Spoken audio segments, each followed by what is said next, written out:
Hello everyone. So in the last video, we have started discussing our first chapter of class 12 Logic and Philosophy, and the name of the chapter is Nature of Inductive Inquiry and Various Kinds of Induction, जहाँ पे हमने content part को हमने discussion जो है वो किया है। ठीक है, कंटेंट पार्ट का हमने डिस्कस किया है। आज के इस वीडियो से हम स्टार्ट करने वाले हैं इस चैप्टर के डिस्कशन को, जहाँ पे हमारा पहला जो टॉपिक है वो है इंट्रोडक्शन। इंट्रोडक्शन मतलब क्या है कि हम यहाँ पे इंट्रोड्यूस करेंगे इस चैप्टर को। इस चैप्टर में क्या है, इस चैप्टर में हम कौन से चीज़ों के बारे में पढ़ेंगे, इसका एक समरी जो है वो हम देखेंगे इंट्रोडक्शन पे। तो इंट्रोडक्शन कैसे स्टार्ट होता है? Logic is a normative science of reasoning. Logic को बोला गया है नॉर्मेटिव साइंस। क्या बोला गया है? Normative science. नॉर्मेटिव साइंस क्या होता है? एचएस फर्स्ट ईयर में हमने देखा था कि साइंस जो है, साइंस को हम दो हिस्सों में बांट सकते हैं। एक है पॉजिटिव साइंस और एक है नॉर्मेटिव साइंस। पॉजिटिव साइंस वो साइंस होता है जो उन चीज़ों के बारे में बात करते हैं जो एक्चुअली में एग्जिस्ट करते हैं। जैसा है वैसे चीज़ों को अगर हम एक्सप्लेन करते हैं देन इसको बोला जाता है positive science, as they are. ठीक है। नॉर्मेटिव साइंस क्या होता है? नॉर्मेटिव साइंस वो साइंस होता है हम जहाँ पे हम उन चीज़ों के बारे में बात करते हैं जो जैसा होना चाहिए। जैसे for example as they should be. ठीक है। जैसे for example our human behaviour, हमारा बिहेवियर जो है वो हमेशा गुड होना चाहिए, अच्छा होना चाहिए।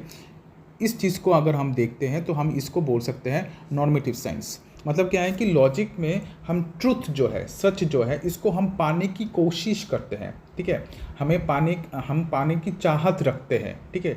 हमने पाया नहीं है, हमने पाने की हम चाहत रखते हैं कि हमें ट्रुथ को अटेन करना है। ठीक है। तो इसी वजह से लॉजिक को बोला जाता है normative science, normative science of reasoning. और logic is a reasoning. Logic में सबसे इंपॉर्टेंट जो सब्जेक्ट है, सबसे इंपॉर्टेंट जो विषय है लॉजिक का, वो है reasoning. The main subject matter of logic is reasoning. बोला गया है कि लॉजिक में अगर कोई भी विषय, कोई भी सब्जेक्ट सबसे इम्पॉर्टेंट है, सबसे ज़्यादा महत्वपूर्ण है, वो है रीजनिंग।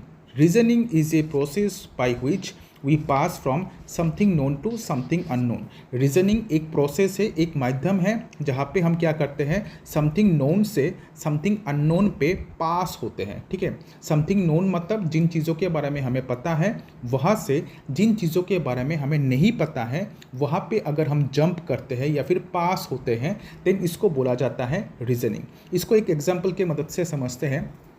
जैसे फॉर एग्जाम्पल हमने लिया Ram is mortal, Sham is mortal, Jadu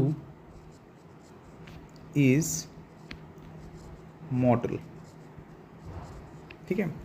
तो यहाँ पे हमने राम का एग्जाम्पल लिया, शाम का एग्जाम्पल लिया एंड जदू का एग्जाम्पल लिया। हमने बोला है कि राम को हमने मरते हुए देखा है, शाम को हमने मरते हुए देखा है, जदू को हमने मरते हुए देखा है। तो ये तीनों हमारे लिए क्या है? ये तीनों हमारे लिए नोन है। क्या है? नोन, बिकॉज इनको हमने मरते हुए देखा है। उसके बाद इन तीनों को देख के अगर हम एक कंक्लूशन देते हैं, therefore all man are mortal, then ये जो चीज़ है ये हमारे लिए क्या है? अननोन है। अननोन है। Why it is unknown? Because हमने सबको मरते हुए नहीं देखा है। ठीक है। ऑल मैन मतलब सभी इंसान को हमने मरते हुए नहीं देखा है, हमने सिर्फ तीन को देखा है। तो तीन मतलब नोन जो है, नोन से अगर हम अननोन पे जंप करते हैं, कुछ नोन को देख के, तीन नोन को देख के, तीन लोगों के मॉर्टलिटीज़ को देख के अगर हम सबके बारे में बात करते हैं जो हमारे लिए अननोन है, देन इसको बोला जाता है रीजनिंग। क्या बोला जाता है? रीजनिंग। तो यहाँ पे क्या लिखा गया है? Reasoning is a process. Reasoning जो है वो एक प्रोसेस है by which we pass from, जहाँ पे हम क्या करते हैं? पास होते हैं। जहाँ पे हम क्या हो रहे हैं? पास होते हैं something known to something unknown. Known to unknown पे अगर हम पास होते हैं देन इसको बोला जाता है रीजनिंग। ठीक है। तो यहाँ पे यही चीज़ डिस्कशन किया गया है। नेक्स्ट क्या बोला गया है? नेक्स्ट बोला गया है कि as a normative science the aim of logic is to attain truth. बोला गया कि लॉजिक तो एक नॉर्मेटिव साइंस है, तो लॉजिक अगर नॉर्मेटिव साइंस है तो लॉजिक का एम जो है, लक्ष्य जो है वो है ट्रूथ को अटेन करना। ट्रूथ मतलब सच जो है इसको पाना। ट्रूथ जो है वो दो तरह के होते हैं, formal truth and material truth. यहाँ पे बोला गया है कि truth is the ideal of logic. Truth जो है वो लॉजिक का आदर्श है। मतलब क्या है कि लॉजिक में हम सच को पाने की कोशिश करते हैं, ट्रूथ को पाने की कोशिश करते हैं, हम सच्चाई के पीछे घूमते हैं। ठीक है, तो इसी वजह से बोला गया है कि truth is the ideal of logic. ये हमने ऑलरेडी HS फर्स्ट ईयर के क्लास में देखा है। Truth is of two types. Truth जो है वो दो तरह के होते हैं, एक है फॉर्मल ट्रूथ और एक है मटेरियल ट्रूथ। फॉर्मल ट्रूथ होता है और एक होता है मटेरियल ट्रूथ। अभी ये फॉर्मल ट्रूथ क्या है? अगर किसी भी चीज़ का आकार हर जगह पे कॉन्सिस्टेंट है, ठीक है, जैसे फॉर एग्जांपल अगर मैं बोलूँ कि ये जो राउंड सर्कल है, ठीक है, ये राउंड सर्कल है, ये है हमारा ट्रायंगल, ठीक है। तो ये जो राउंड सर्कल है, ये जो ट्रायंगल है, ये हर जगह पे कॉन्सिस्टेंट है। इसका आकार जो है वो हर जगह पे क्या है? इसका आकार हर जगह पे कॉन्सिस्टेंट है। कॉन्सिस्टेंट मतलब ये कभी चेंज नहीं होगा, ठीक है।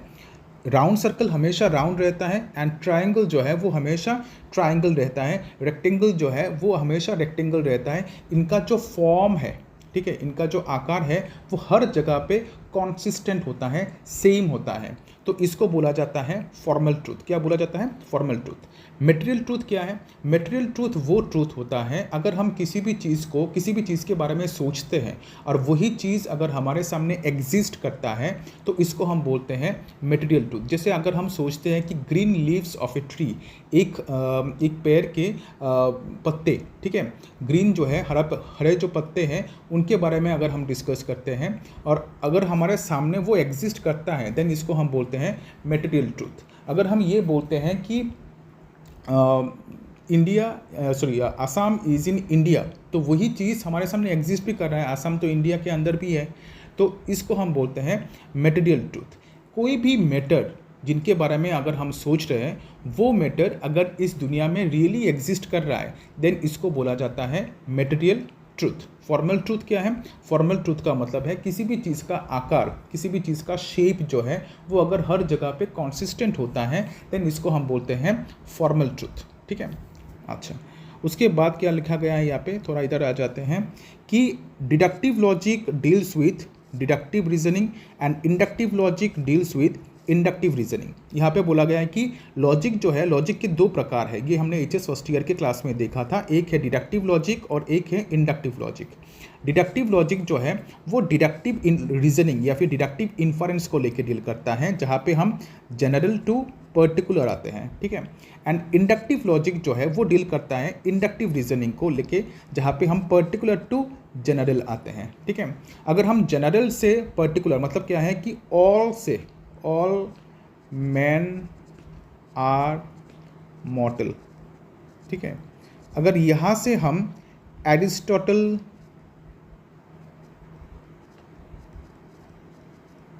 इज मॉर्टल, ठीक है, ऑल से अगर हम पर्टिकुलर पे आते हैं, सबके, जनरल मतलब सब एंड पर्टिकुलर मतलब एक, ठीक है। अगर हम जनरल से पर्टिकुलर पे आते हैं तो इसको बोला जाता है डिडक्टिव रीजनिंग या फिर डिडक्टिव इन्फरेंस। तो यहाँ पे बोला गया कि डिडक्टिव लॉजिक जो है, लॉजिक का जो पहला प्रकार है डिडक्टिव लॉजिक, वो डील करता है किसको लेके? डिडक्टिव रीजनिंग को लेके।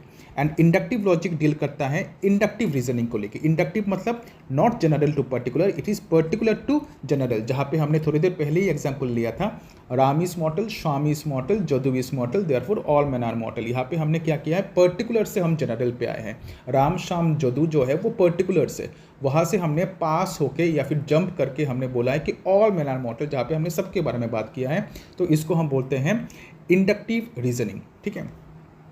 इन higher secondary first year logic course you have learn about the deductive reasoning और इन्फरेंस। बोला गया कि HS फर्स्ट ईयर के लॉजिक एंड फिलोसफी पे हमने डिडक्टिव रीजनिंग के बारे में, मतलब क्या है कि जनरल टू पर्टिकुलर जो है इनके बारे में हमने डिस्कस किया है। हमने देखा है कि डिडक्टिव रीजनिंग या फिर डिडक्टिव इन्फरेंस जो है इसको हम दो हिस्सों में बांट सकते हैं, एक है मेडिएट इन्फरेंस और एक है इमीडिएट इन्फरेंस। उसके बाद हमने देखा है कि इमीडिएट इन्फरेंस जो है, इमीडिएट इन्फरेंस को हम और दो हिस्सों में बांट सकते हैं, एक है कन्वर्शन और एक है ऑब्वर्शन। उसके बाद हमने देखा है कि मीडिएट इन्फरेंस जो है इसको हम एक प्रकार में डिवाइड कर सकते हैं नॉर्मली, तो वो है सिलोजिज्म। ठीक है, तो ये इन चीज़ों के बारे में हमने ऑलरेडी एचएस फर्स्ट ईयर में ऑलरेडी कवर कर लिया है। इसका मतलब क्या है कि हमने डिडक्टिव रीजनिंग जो है, ये जो डिडक्टिव रीजनिंग है, डिडक्टिव रीजनिंग के बारे में हमने ऑलरेडी एचएस फर्स्ट ईयर में कवर कर लिया है।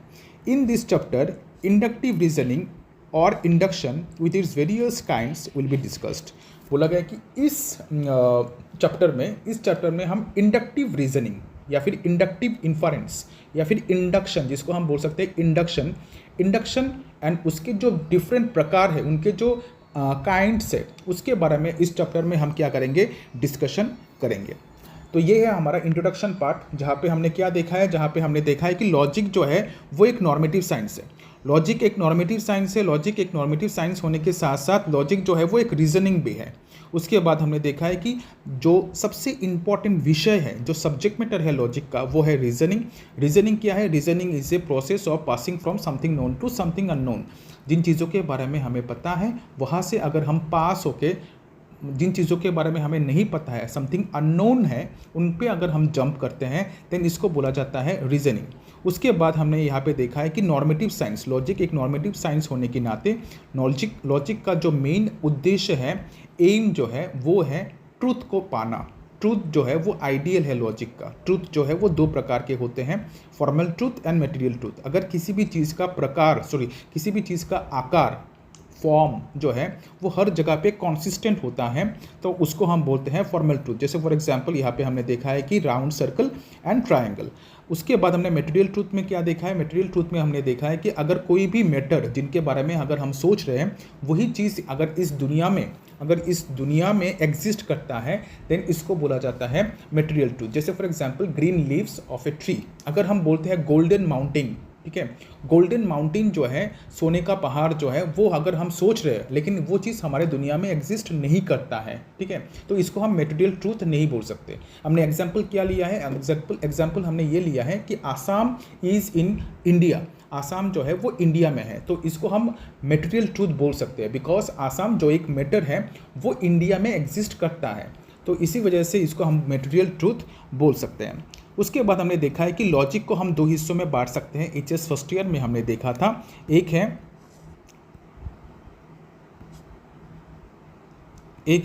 डिडक्टिव लॉजिक और एक है इंडक्टिव लॉजिक। डिडक्टिव लॉजिक जो है वो डिडक्टिव रीजनिंग को लेकर बात करता है या फिर डिडक्टिव इन्फरेंस को लेकर बात करता है। इंडक्टिव लॉजिक जो है वो इंडक्टिव इन्फरेंस को लेकर बात करता है या फिर इंडक्टिव रीजनिंग को लेकर बात करता है। एचएस फर्स्ट ईयर में हमने ऑलरेडी डिडक्टिव रीजनिंग या फिर डिडक्टिव इन्फरेंस जो है इनको कवर कर लिया है, लेकिन एचएस सेकेंड ईयर में हम सिर्फ और सिर्फ या फिर इस चैप्टर में हम क्या करेंगे? इस चैप्टर में हम सिर्फ और सिर्फ इंडक्टिव रीजनिंग और इंडक्टिव रीजनिंग को हम इंडक्शन के नाम से भी जान सकते हैं। तो इंडक्टिव रीजनिंग या फिर इंडक्शन जो है एंड उसके जो डिफरेंट काइंड्स है, प्रकार जो है, उनको हम डिस्कस करेंगे, ठीक है। तो ये हो गया हमारा इंट्रोडक्शन पार्ट। हमारे नेक्स्ट वीडियो में हम जाएंगे डायरेक्ट, हम स्टार्ट करेंगे इस चैप्टर का जो मेन पार्ट है वो स्टार्ट होता है तुम्हारा पेज नंबर 6 से, page number 7 different kinds of induction, ठीक है। डिफरेंट काइंड्स ऑफ इंडक्शन जो है इससे हम स्टार्ट करेंगे। अभी ये इंडक्शन होता क्या है? इंडक्शन में क्या होता है? इंडक्शन में हम पर्टिकुलर से जनरल पे आते हैं। कहाँ से कहाँ पे? Particular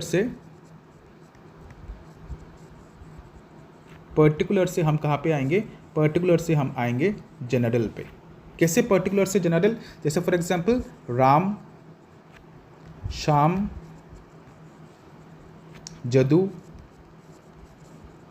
therefore, all. इसका मतलब क्या है कि राम, श्याम, जदू ये सभी हमारे लिए क्या है? ये सभी हमारे लिए पर्टिकुलर है। ये सभी हमारे लिए पर्टिकुलर है। ऑल जो है वो है जनरल।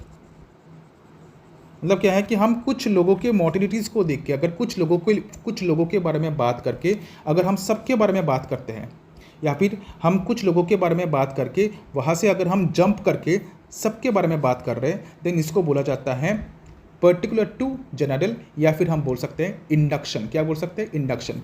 इंडक्शन का और एक नाम है इंडक्टिव रीजनिंग,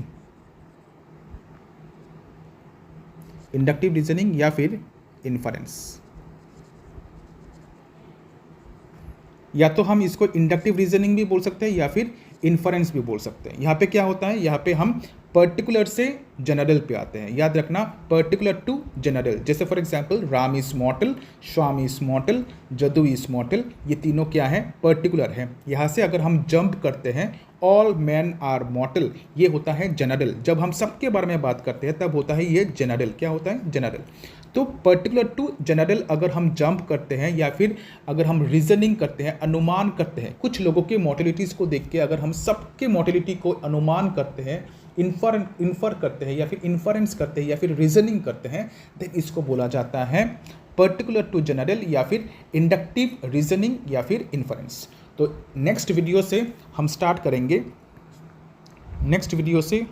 करेंगे डिफरेंट काइंड्स ऑफ इंडक्शन इस टॉपिक से, बिकॉज ये टॉपिक से ही तुम्हारा ये जो चैप्टर है, इस चैप्टर का जो मेन पार्ट है वो स्टार्ट होता है। और पूरे चैप्टर को हम क्या करेंगे, कुछ वीडियोस के माध्यम से हम कवर करने की कोशिश करेंगे। तो नेक्स्ट वीडियो तक बने रहना। Thank you.